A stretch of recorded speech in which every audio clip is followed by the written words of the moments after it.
Mm. Hey y'all, welcome to the Devon A. Morris Unfiltered Call-In Show. Have a seat. Let's get ready. You have any questions? Come on, call in. Come on to that Discord channel. Do me a favor, get the unfiltered crew some finger snaps. We're ready to get started here. Mondays, 8 p.m. Every single Monday, we're here. I'm excited about it. Are you? Let's get this show started, y'all. The greatest Scrum show on earth. I'll see y'all soon. Enjoy.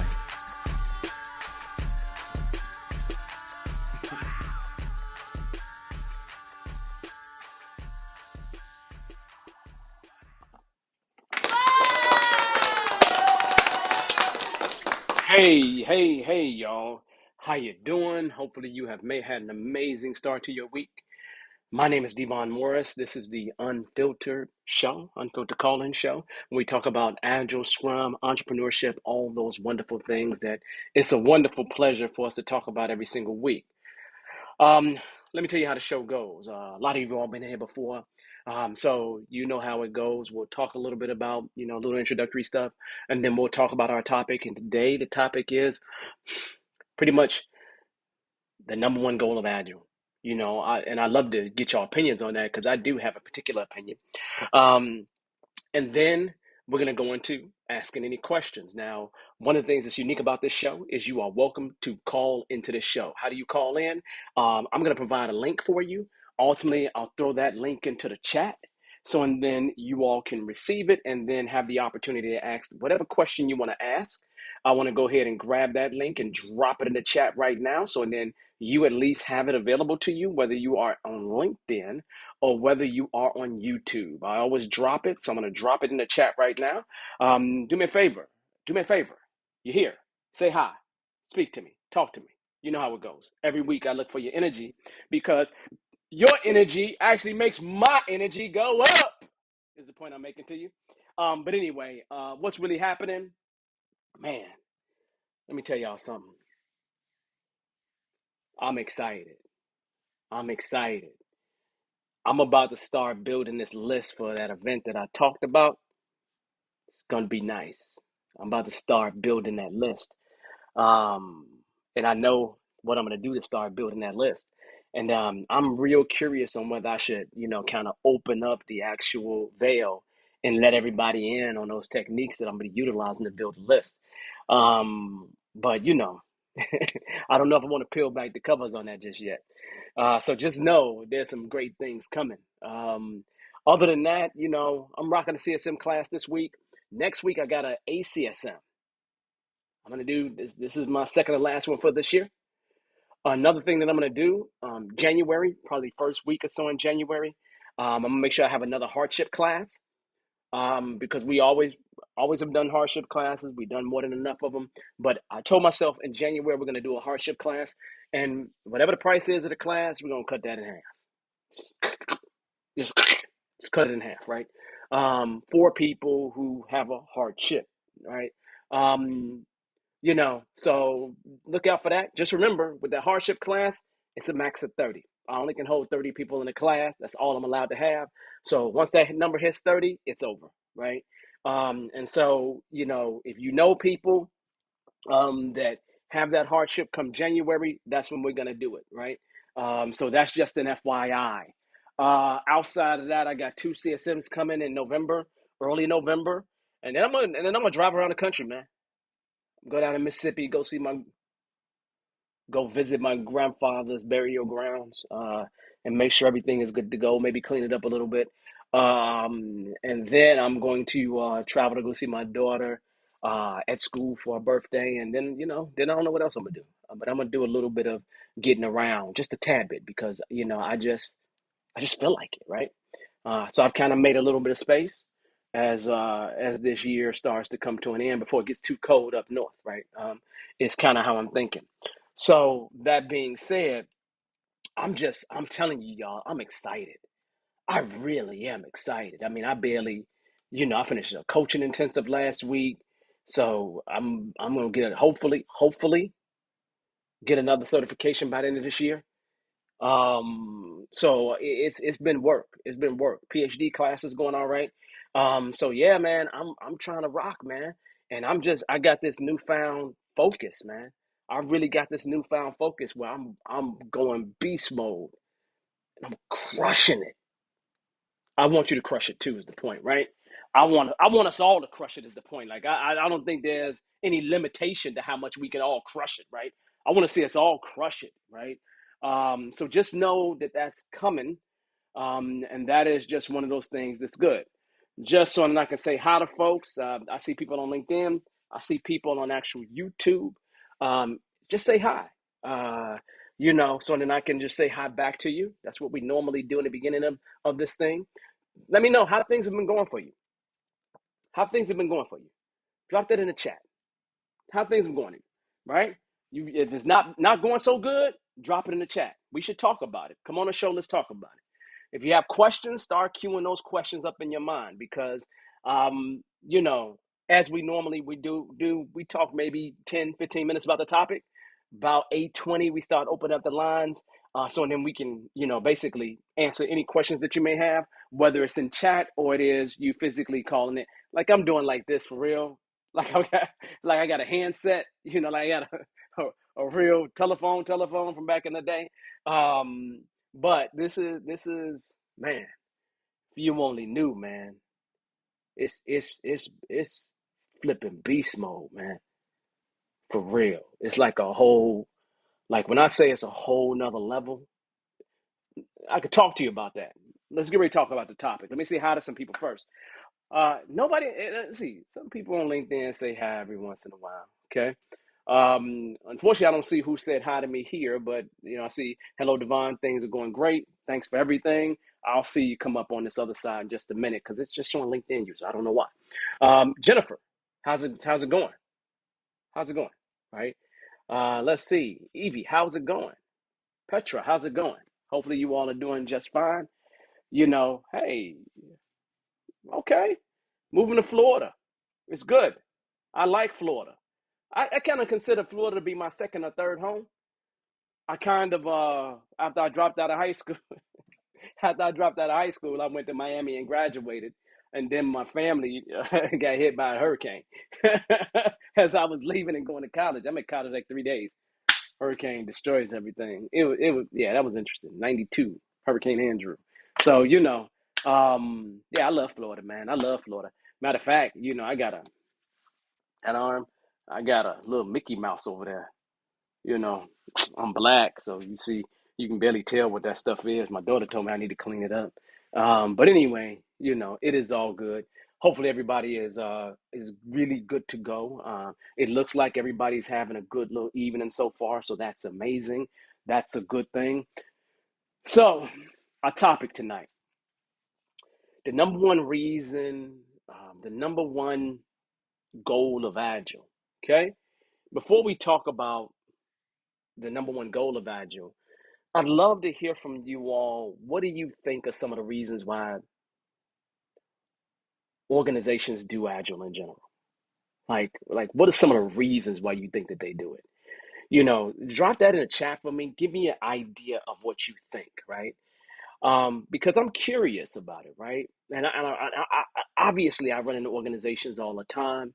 I see the reasons why they bring me in, and it's a whole litany of them.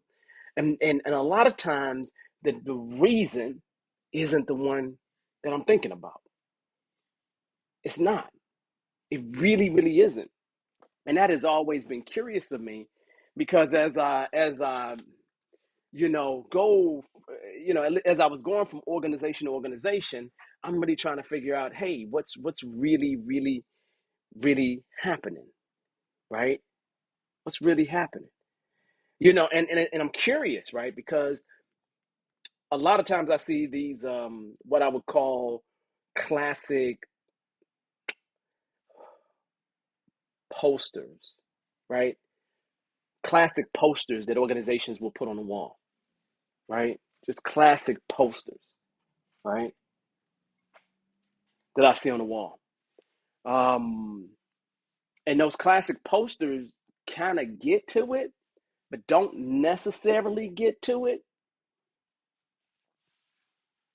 but end of the day, that's the reason why organizations exist in the first place, right? Beyond the making money thing, right?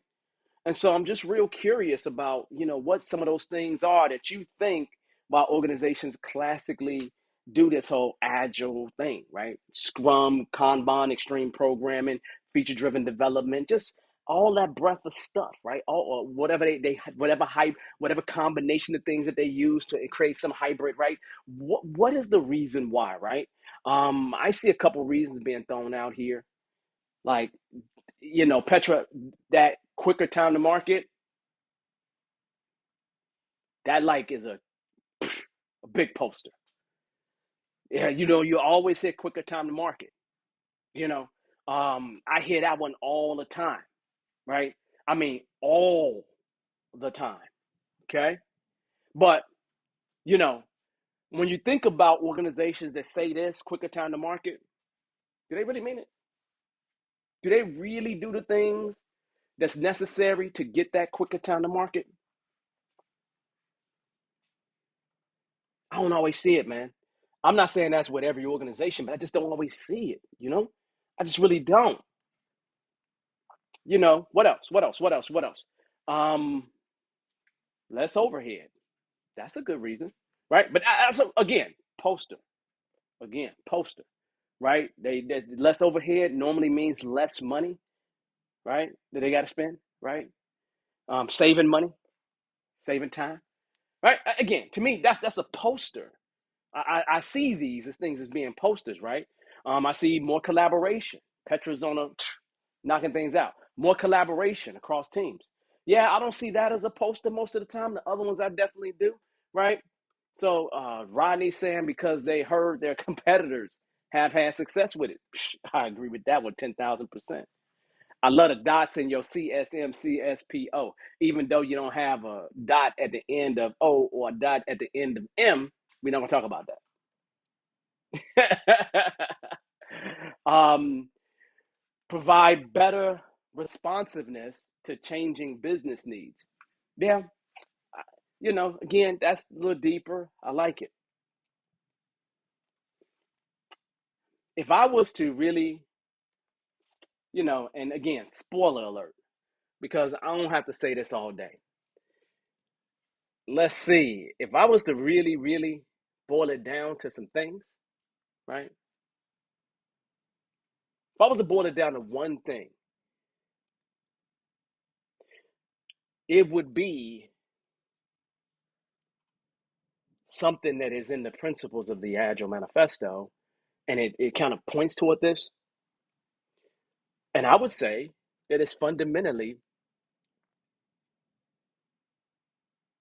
to make the customer happy. Just really think about this for a second. If you go back and look at what everybody kind of put out there, a quicker time to market is great. But what's a quicker time to market if you're delivering quicker and it's all the wrong stuff? You understand where I'm coming from? If I go ahead and say less overhead, what I found when companies get this on the agile train, they find other things to do with that money that's still a waste of time. How does that help the customer?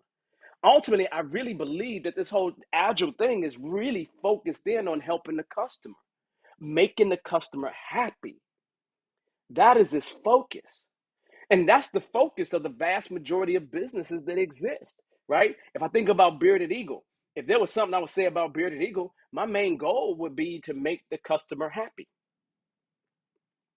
To make the customer happy. Do you understand? Like, legitimately, that's how I'm thinking. The number one goal of Agile, if you look at everything that exists amongst the Agile Manifesto, it really is fundamentally to make customers happy. It's like the number one goal that you would find inside of a company. And I don't know why Agile wouldn't be directly aligned to that goal. A lot of things we talk about, but a lot of times those things go off the rail if there's not a focus on making the customer happy. And unfortunately, for a lot of us, we lose sight of making the customer happy because a lot of us don't see the customer. Like, in your organization, when was the last time you seen the customer? Like, legitimately seen somebody that is exchanging and procuring your service in some kind of way. So I really think as I kind of sit back, right? Am I, and I literally, let me know. Am I crazy? Am I crazy in terms of thinking about this?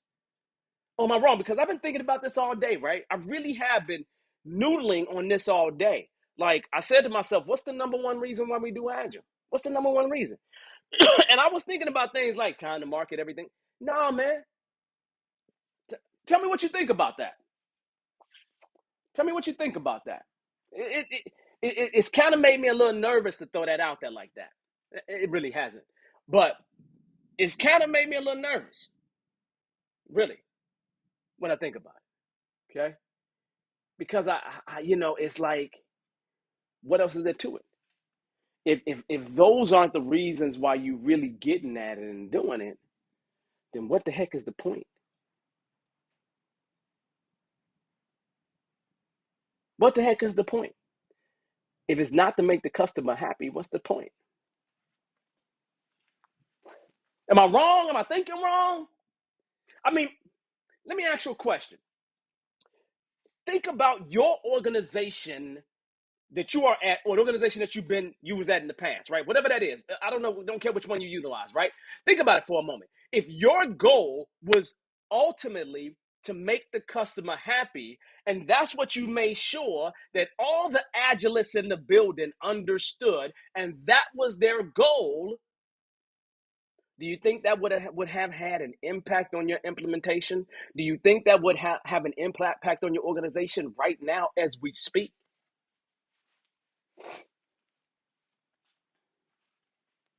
And most organizations that I work in, they really don't talk about that. Now, when I was working closer to the customer, you hear that all the time. You hear it all the time. And so now I'm thinking about other jobs that I've had over time, like working in a call center when I'm talking directly to the customers, or in the fast food restaurant, right, directly talking to customers, right. When I was a frontline worker, that's all we talked about when I was a frontline worker. We didn't talk about anything else. And anybody in here that's been a frontline worker that's directly touching the customer, tell me that wasn't your main objective. Tell me that wasn't your main objective. So then as I really sit back and think about it, why isn't that our main objective with this whole agile thing?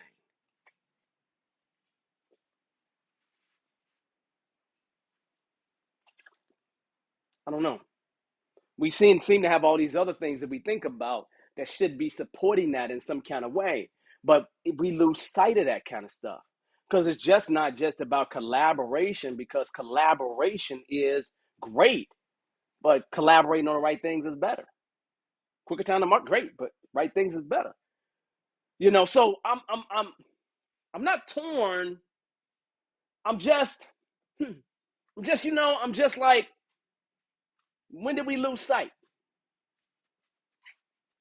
I haven't thought about that in years, man. Like, I'm thinking to myself, like, when was the last time I thought that really, while I was inside of an organization, my main objective was to satisfy the customer? Because in most of those times, I literally wasn't seeing the customer. Like, I wasn't seeing the customer whatsoever, not at all. I just wasn't. And you lose sight of that, right? I so much enjoyed when we would have customers come in, but little special events. Or we get to observe the customer performing or behaving some kind of way. Those kind of events were extremely special for me. They just were. But does that happen to am I the only one feeling this way?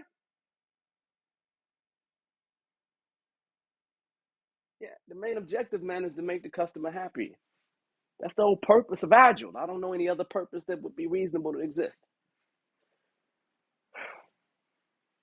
If you think I'm crazy, I see some people saying to me, "Hey, at the end of the day, it's all about the customer." True. Do we get to see the customer, Chuck, at all? Petra, I agree. Make the customer happy. Yeah, great. Have you seen a happy customer associated with what you're doing? Right. It's always the main objective. I agree with all those things. I'm just asking y'all a question. When the last time you directly in your organization had a touch point with the customer?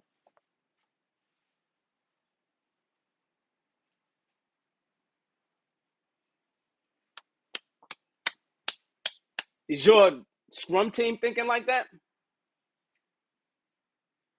I don't know, man. I don't know. Anyway, here's the deal. That's about our time on the topic, right? I think that's an amazing topic. I literally had thought about that all day. Like, it just hit my mind like, okay, you know what? I'm going to talk to this about you. I'm going to talk with you all about this, right? I was looking today and I saw that we got like on this channel 144 videos, something like that. This will make 145. It's like the 38th episode of this year. I'm loving it. Those are great things, right? We got 600 and maybe 50 people subscribed or whatever. So if you haven't subscribed, come on, subscribe and join the unfiltered crew. Okay, join the unfiltered crew. If you haven't liked it, please like it because we still trying to get our numbers up to where we want them to be. But I want to open the floor for any questions that you all have. If you want to join the show, you're certainly welcome to join the show. I have dropped the link in the chat. I don't know why I'm holding. Oh, I'm over holding it on this towel. Before I actually came to the show, y'all, I had a workout. So I had a nice little strength, put some strength training in. Okay. Did some cardio this morning, some strength training. If you don't know me well enough, I start a brand new sprint this upcoming Wednesday. So in terms of my workout routine, I gotta get these muscles back to where they used to be. I'm getting the weight down. Now it's time to get the weight back up with muscles, so I can burn more of the fat. So yeah, just goals. I'm 48, about to be 49, so I gotta be fit at 50. Fit at 50. you know. Anyway, all right. So that being said, questions. You're welcome to drop them in the chat. You are welcome to come join the show. We got the green room open, so either way works. If you have a question about Scrum, Agile, entrepreneurship, those kind of things, those are the questions we mainly ask on the show.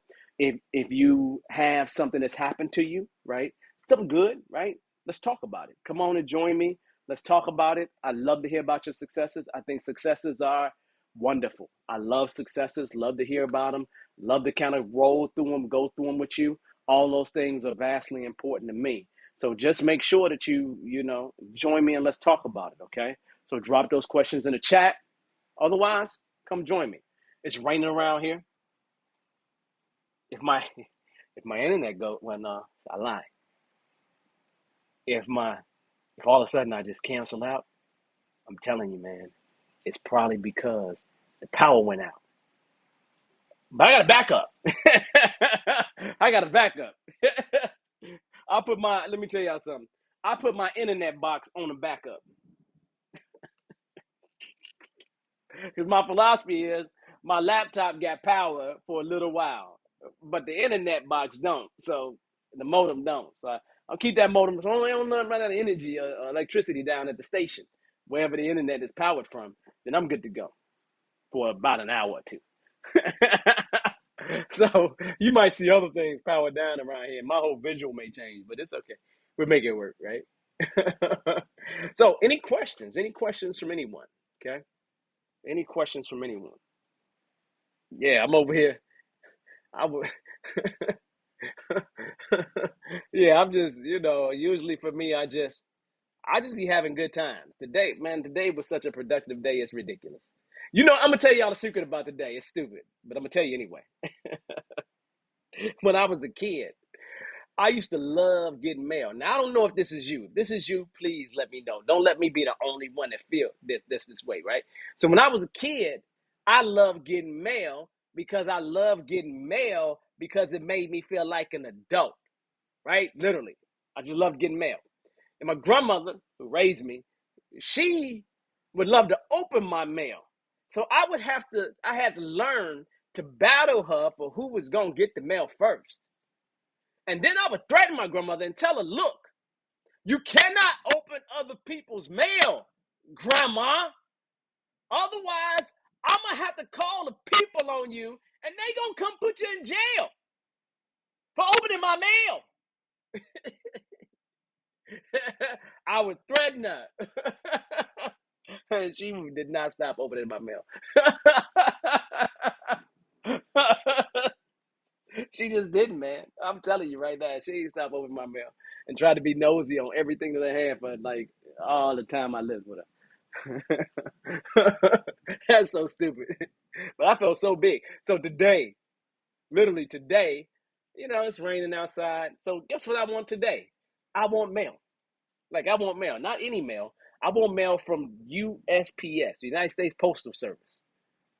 I got some mail from the Postal Service too. There was good mail. I got some good mail from the Postal Service. So I'm very, very happy today. Like literally, I got exactly what I wanted. The universe conspired to meet Devon's needs. It was great, man. I was so happy. I went out and met the mailman. Like, hey, man, hey. That is so stupid. But that's what happened. I enjoyed it, trust me. I don't know. You may not get excited about little things like that. But I ain't been excited about mail for many years because you get a bunch of Spanish stuff, right? Let me see my video. Just don't want to. Because I keep moving back and forth. That's the reason why I keep getting blurry. I'm sorry. I can't even help it. I love moving. As you all know, I really do love moving. So, that being said, this might be an easy show tonight because it don't look like anybody got any questions. I feel like y'all don't love me anymore. During this time, did we not write love letters back and forth to each other? So I'm feeling a little left out. I'm feeling a little unloved by you. That is so stupid. Oh man, oh man, oh man, oh man, oh man. Yeah, yeah, yeah, yeah. No, no, no. That's a good thing. I actually was talking. I actually had an interesting CSM class, and it's I get excited every time I have like training. It's ridiculous because it should be old. It should be old. It should be old by now, but I get in that training mode and I be all over the place. Be so excited all the time. I be like a little kid in a candy store. Like, and I really do like candy. It's ridiculous how much I like candy. Old pity candy. I love candy. Like it's no problem. Okay, well at least Jennifer love me a little bit, a little bit, a little bit. Let's see. What do I want to talk about? Something that you know what? How about how about we talk about something? Let's see. I'm trying to think of one of the questions that came up in class that kind of interested me. Right? Okay. I think we got a question here. Right? If not, we'll talk about something else. So we'll be good to go. How to help senior PO and PO get on board when they have too many meetings. Petra, what is the Scrum going to tell you to do? Like Scrum's going to tell you to get them out the meetings, right? Um, the the real statement is this, Petra, right?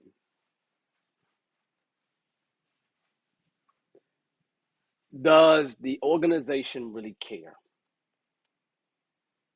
Because you probably have people that you can escalate this to. They probably have bosses that they can escalate this to. And let's just assume that those things have been tried. Okay.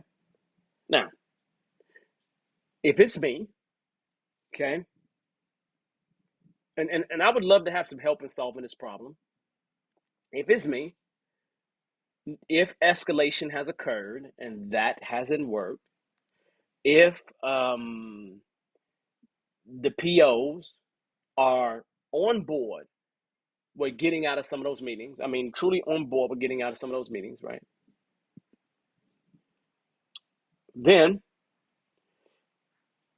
If I'm you, I would try to find a way to tell the story about how the POs are not able to do the work that's necessary for the Scrum team because they're in too many meetings.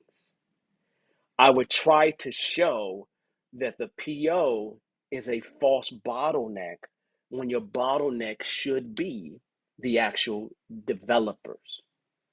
And if you find a way to use data to tell that story, that at least gives you something that is more objective than just an emotional, we want Scrum. Scrum says that a product owner should be full time. You got to get out of the religious battle. And I say religious because you know how, somebody who's really crazy about their religion, right? A fanatic to some degree, right? We can't be fanatical about Scrum, right? We have to make it make sense, and in many cases, make sense in a business sense. And if you can't tell the story through data, if you can't justify them having more time through data, then I'm really concerned. Now, what I would probably do if I'm you is I would focus on one of the two, just one of the two. I would start with the PO, not the senior PO. If you got reasons to start with the senior PO, then I would start with the senior PO. But I would start with the PO because the PO is directly impacts the Scrum team. The Scrum team, whatever the Scrum team does, is directly impacted by the PO. So if I'm you, I'm thinking to myself, how can I show that they are the bottleneck? And how can I show, or once I show that they're the bottleneck, then I would provide recommendations, more than one, on things that can be done that can help alleviate the bottleneck. Now, this means this is going to take some time. And I don't know the perfect way to actually present that information in your case because I don't know exactly what your case is, but I think the objective remains the same. And if you really boil it down to this particular objective, I think you can actually win by objectively showing through data that there's a problem, and then through data that by improving this problem, we improve what the developers or what the Scrum team can do overall. Okay? That's how I would think about attacking that problem. Okay. Now, again, this goes beyond just asking, right? I think the easiest way, just ask, right? But I wouldn't just ask for both. I would just ask for one at a time, right? Yeah, I mean, if people are open to it, ask for both. But I think one at a time is the move to make. And again, if I'm just going to ask, I'm going to start by asking the PO first and making sure that the PO is on board with it, us moving forward in this kind of way. But then again, if there's no data impact, if the Scrum team wouldn't benefit from them being more available, then you don't have a real story. You don't have a real battle that you can win. Because if I'm management, you wouldn't win that battle with me. Just think from a management standpoint. They want to do the best that they can to help everybody out, right? Most management want to deliver things because delivering things make them look good, right? And most management want to look good because they want promotions and bonuses and things of that nature, right? So I'm thinking to myself, how can I make them love this? How can I make them really want, how can I meet their needs in a way that's going to satisfy them or get them to be more on board with this than I truly am? And so I'm good for finding win-wins for everybody. Um, not for religious sake, not for fanatical sake, right? So don't come to me saying this is what Scrum says do. The statement is real clear. They don't care about Ken Schwaber. They don't care about Jeff Sutherland. Those people don't truly exist in their world. Yeah, these people might say it, right? And then all you can tell is stories about these things improving stuff.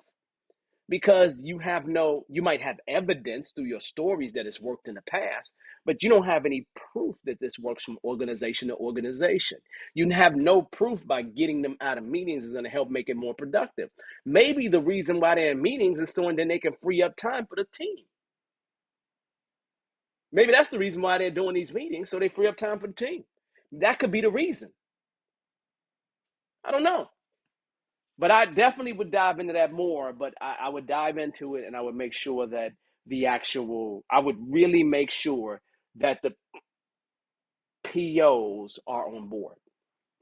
Like, this is not something you do in a vacuum by yourself, right? This is not something you say, hey, I'm going to go save the world here. POs, I'm going to start with you first. No, no, no. Get them on board. Make sure they understand where you're trying to go. Ask them if it's a problem for them. If they say no to all that, you fighting a not so good battle, man. You're gonna have a little trouble, right? You're gonna have a little trouble, right? Okay. So I think that's an amazing question. I've run into that situation before, with a PO, other resources not having time, and they find ways to deal accordingly. So it just is what it is, man. But my answer for most resource issues outside of just asking is data. It's always going to be data for me. I just always have found that to work well, right? I've always found it to work well, is my point, right? So, great suggestions that I can use and start with the PO who doesn't have time to write stories. Yeah, man. Yeah, man. PO doesn't have time to write stories. Yeah, man. Yeah. Yeah, man. And the question is, does the PO really want to write stories? You got to ask yourself this question.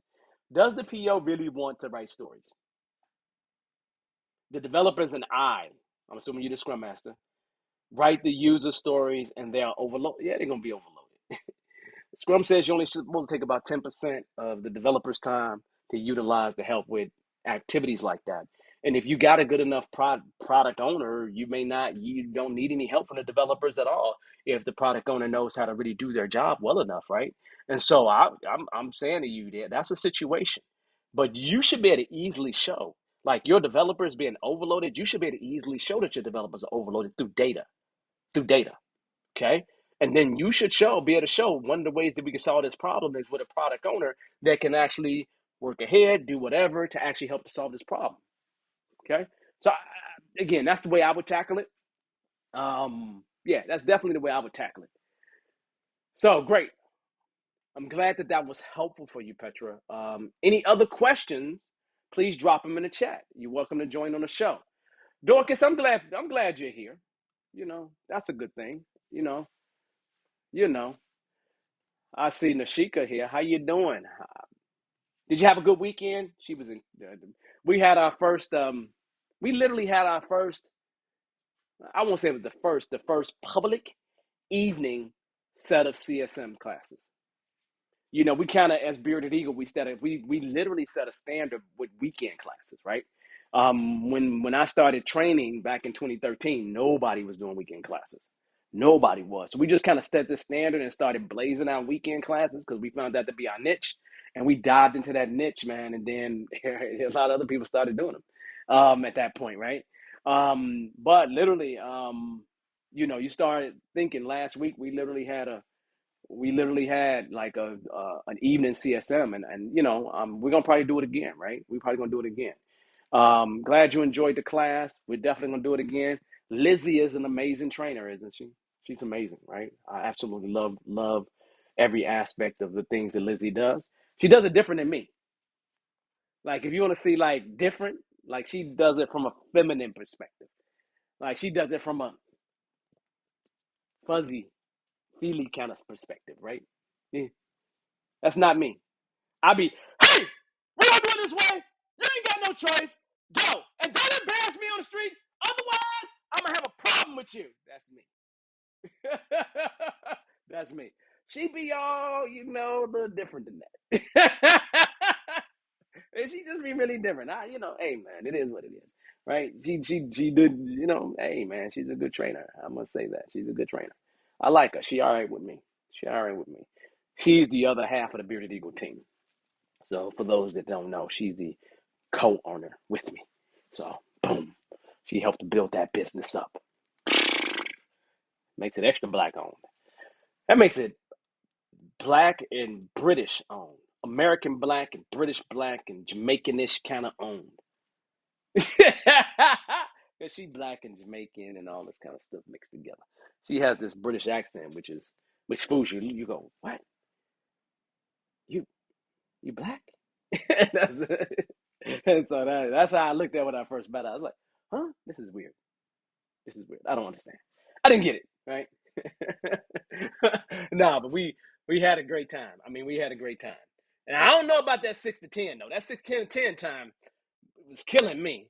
Cause I'd be up early, like 4, and I'm over trying to go to 10. I'm getting wore out, man. So maybe next time I'm gonna have to go 5 to 9. You know, yeah. Nah.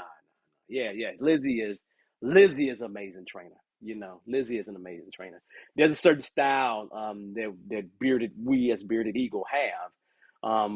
You know, and we tried to bring other trainers around Bearded Eagle to do training, and people just wasn't they just wasn't with the program with it.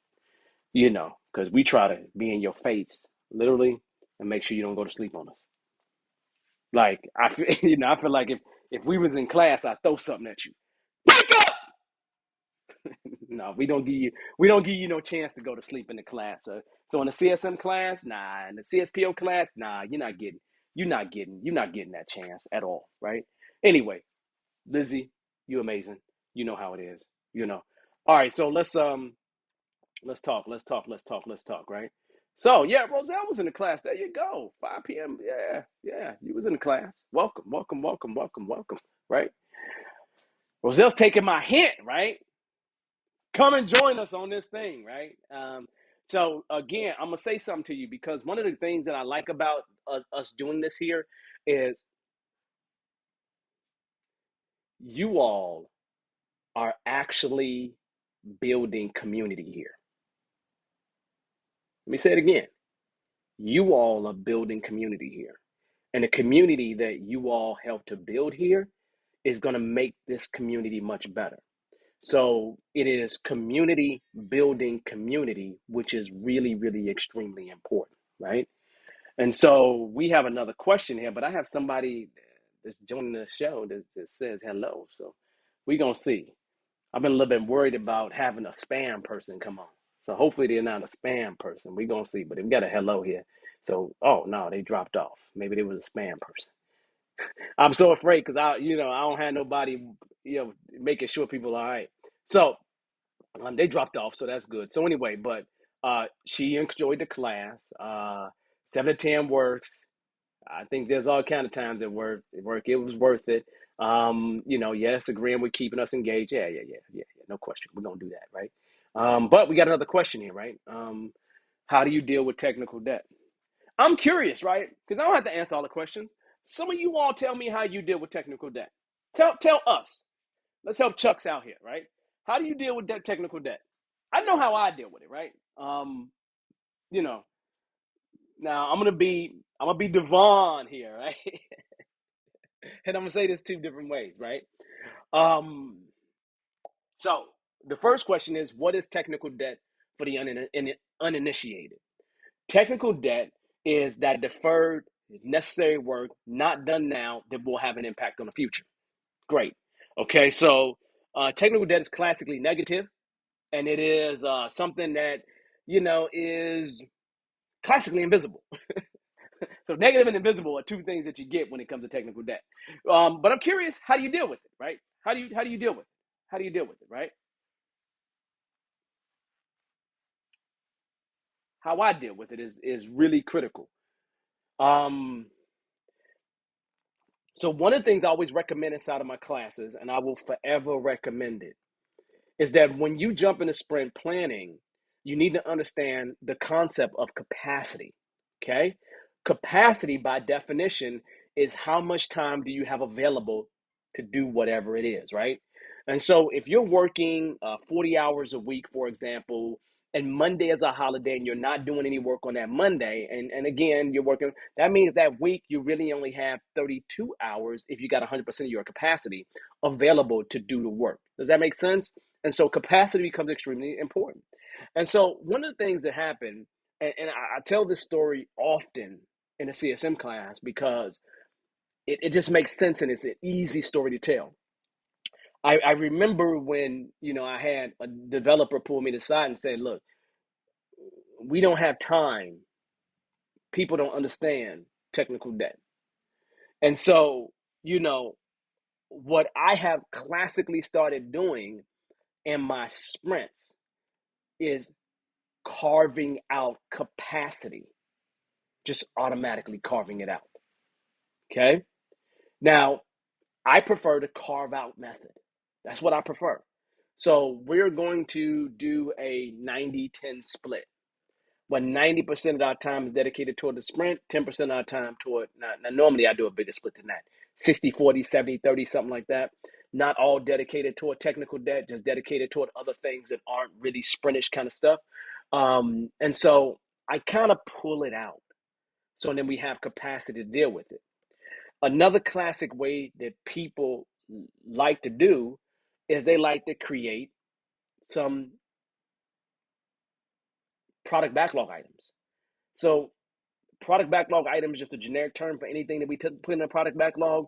People might call it a technical story.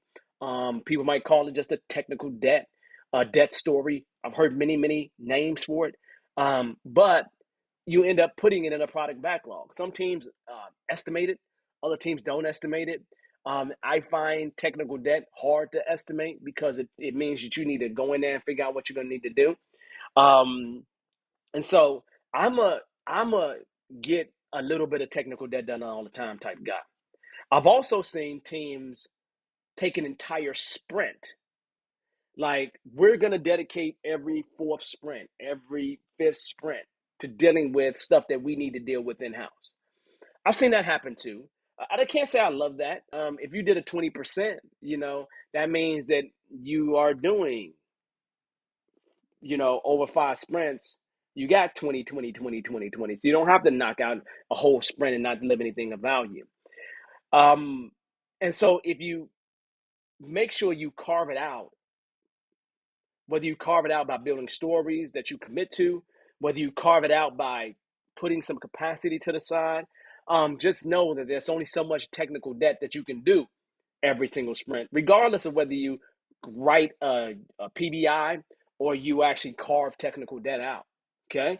Now, that also requires something else that's important, and that is you letting the devs know to make sure that they record technical debt if you're going to carve it out as stories. Because if you carve it out as PBI stories, whatever you want to call it, then it has to be written down, at least a high level idea of what it is, so we can go back to it later.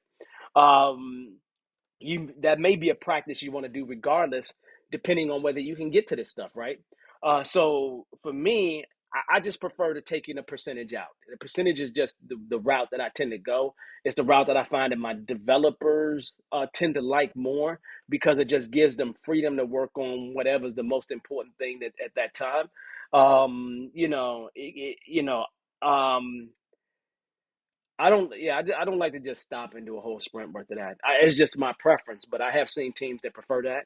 Say this is a tech debt sprint, literally. Seen that. Stabilization sprints are classically tech debt type sprints. Sprints where you got to do a bunch of the stuff that's not in the done definition of done, stuff that's between done and done kind of stuff that you got to do. So you'll find that people create sprints for those kind of things. So you can actually create a sprint for it. I'm just of the philosophy that you always want to deliver value. Now, here's the strong question, right? Do you estimate technical debt? I don't typically, but if you do it, that means that you can maintain a velocity, but then it's a velocity that has a mixture of technical debt in it and stories that deliver value. Huh. So how do you know what's really valuable, what's not valuable? All that kind of stuff comes into play. So, I don't know. Those are some ways to think about it. Okay, those are definitely some ways to think about it. Okay, so definitely take that moment, think about it. Actually, I'm at the point now where I have someone who wants to join us. So let's go ahead and take a couple things off here. Oh, well, they disappeared, so they left too. Other questions that you all have? Yeah, technical debt always comes up, people. Other questions that you have, drop it in the chat. Ask somebody to join us, want to come in the show, but then they drop. So every time I answer, they just drop. So I think they're scared of me. Don't you? That's crazy to be scared. Aren't I a nice guy? Don't you think I'm a nice guy?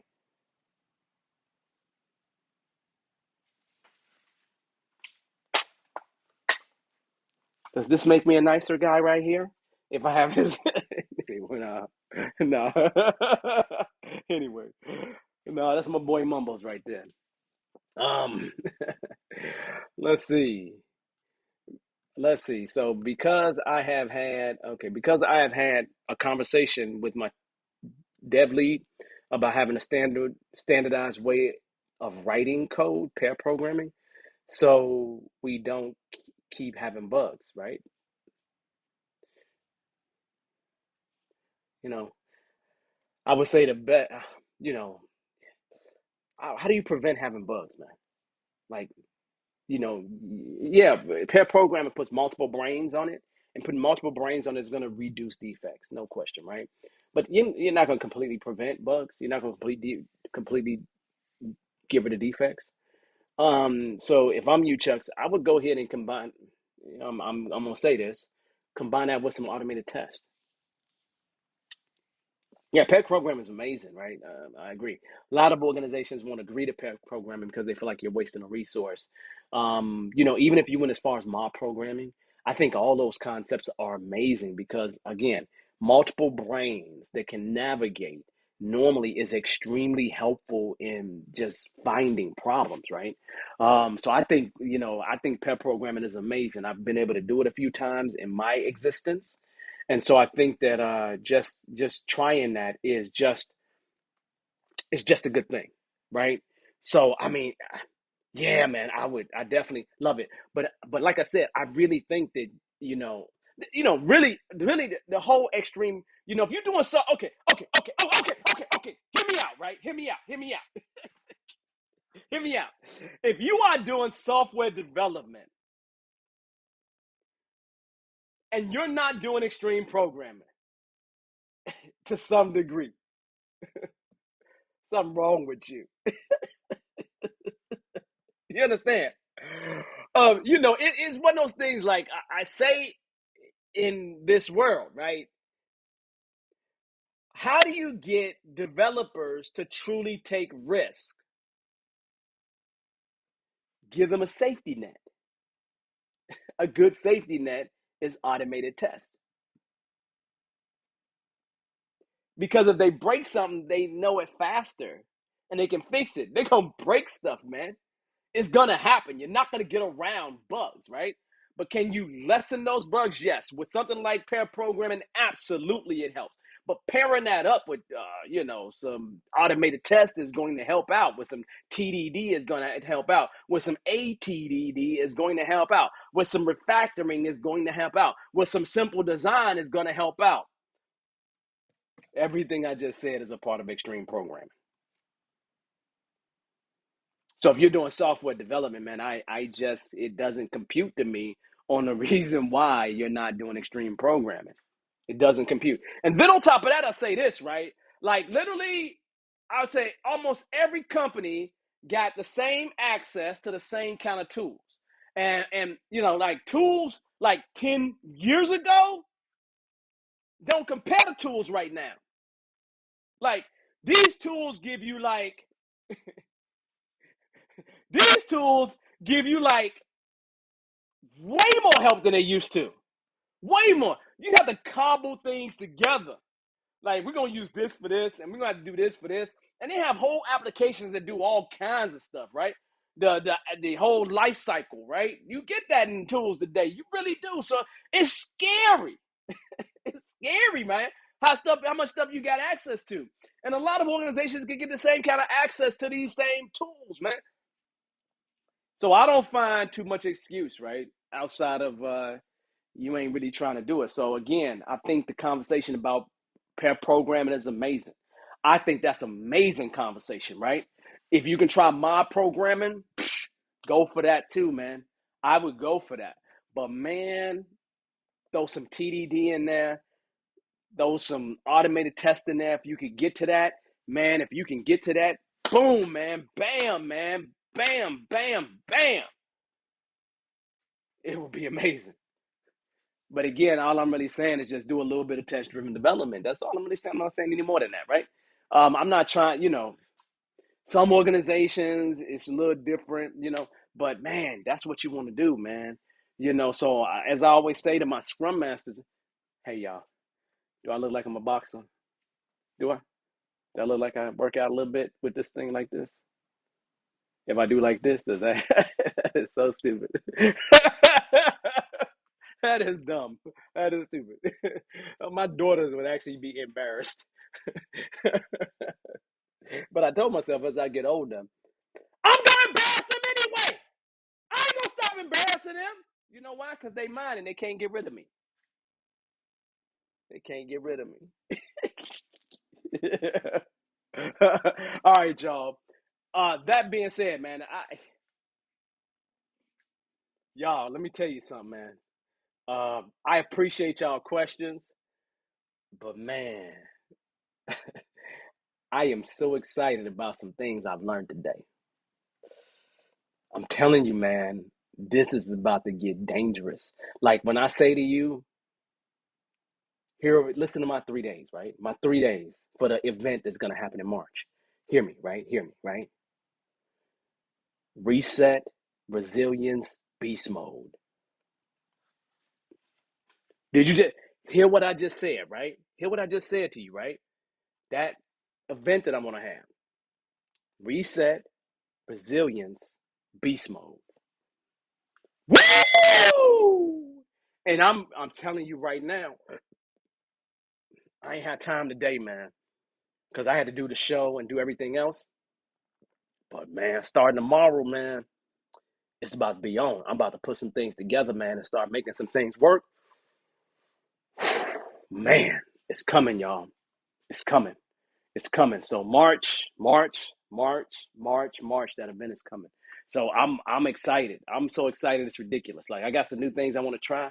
And like I said, I'm debating on whether I'm gonna make it a yeah, man. I got so much stuff in my brain, it's crazy. So it's crazy. I constantly learn, right? I constantly learn. I was out there looking, I'd be looking at my squirrels every day and they'd be digging in their yard, right? They just dig in their yard, right? I remember seeing squirrels when I was in college have all these bushy tails, and I was like, that's cool. Squirrels are bushy tails, right? And so I like that kind of stuff, man. Just kind of looking at them, right? I got to call tomorrow. I got to call my cousin Lovely down in Virginia.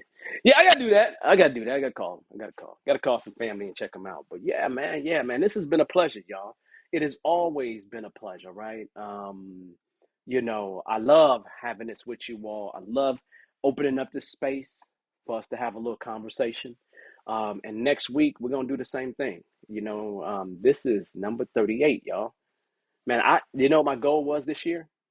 My goal was to do like 40 of these, like to do 40. I don't know why I was thinking there's more holidays, but to do 40 of these episodes. So we gonna meet that 40, like for real. Like, and on the days that I didn't do this, where there was holidays, I could have done it, man.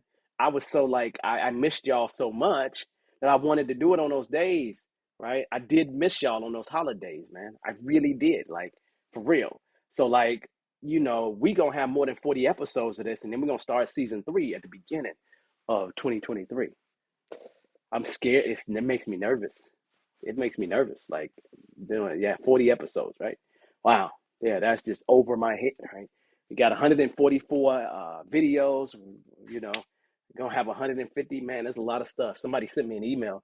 Somebody sent me on LinkedIn today a message, and it was just like, I've been watching your videos for the past 2 weeks. See, that's what I want. I want for us to create a bank of knowledge that people can pull from for free. That's what I want, right? I really want that bank of knowledge that people can pull from for free. So I want to thank you all for supporting me in this. I want to thank you all for supporting the Unfiltered Call-In Show, the Unfiltered Show, because there's no way that I could do this without you. Let me repeat that. This is very serious. I believe this in all my heart. There is absolutely no way that I can do this without you. Period. Period. And so I appreciate y'all. I love y'all. We gonna do this next week, same time. And then at some point, man, I'm gonna probably have a planning session with y'all. To talk about maybe what we're gonna do next year. Love to let y'all in on something like that. We might do that on the off time, and just show y'all what at least I'm gonna go through in terms of the roadmap, things like that. See what you think about it. If you be interested in being a part of that roadmap, just let me know. Let me know, right? Let me know. Um, and then we can make that work, right? So just make sure y'all have a good week. We'll talk about that more next in the next few coming weeks, right? We'll talk about that because before the end of the year, we'll have a planning session that's associated with the show. And if you want to be involved in that to see how this stuff works, you're welcome to do that. But that's coming. Okay, that's coming. Right. So other than that, look, hey y'all, it has been a pure pleasure. As I always will say to you, I love you. I enjoyed this. And let's do this some more. Let's do this some more. I'd love to get to the point where we meet even more than this. We're going to see. We're going to see what we're going to do. All right, y'all. Y'all have a good one. Peace. I'll see you next week.